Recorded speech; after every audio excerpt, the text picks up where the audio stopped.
তাই আজকে আপনাদের সামনে অনেক দুঃখ নিয়ে, মনের ব্যথা নিয়ে আপনাদের সামনে দুটো কথা বলতেছি। দেখেন,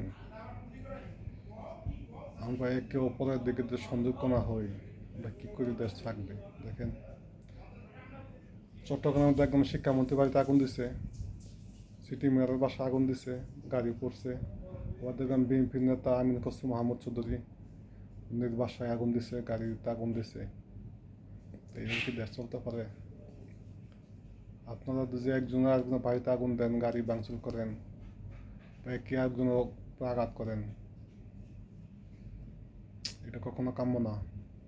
আপনাদের কথার মাধ্যমে কিভাবে সমাধান হবে সেই সমাধান খুঁজে বের করেন। প্রতিহিংসা রাজনীতি বাদ দেন। প্রতিহিংসা রাজনীতি কখনো জাতির জন্য উন্নত নিয়ে আসতে পারে না। এই জাতি ধ্বংস হয়ে যাবে। যে জাতি প্রতিহিংসার আগুন নিয়ে রাজনীতি করবে বা প্রতিহিংসা নিয়ে চলবে, সে কখনো ফ্যামিলি উন্নত করতে পারবে না, সমাজ উন্নত করতে পারবে না।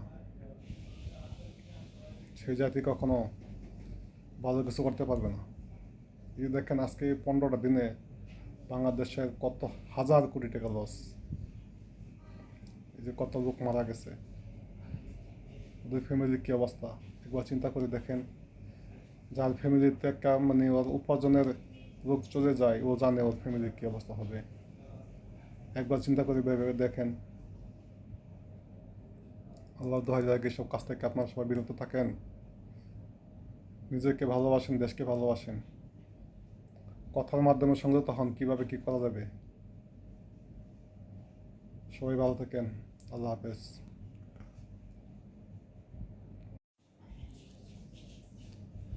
আল্লাহু আকবার, আল্লাহু আকবার।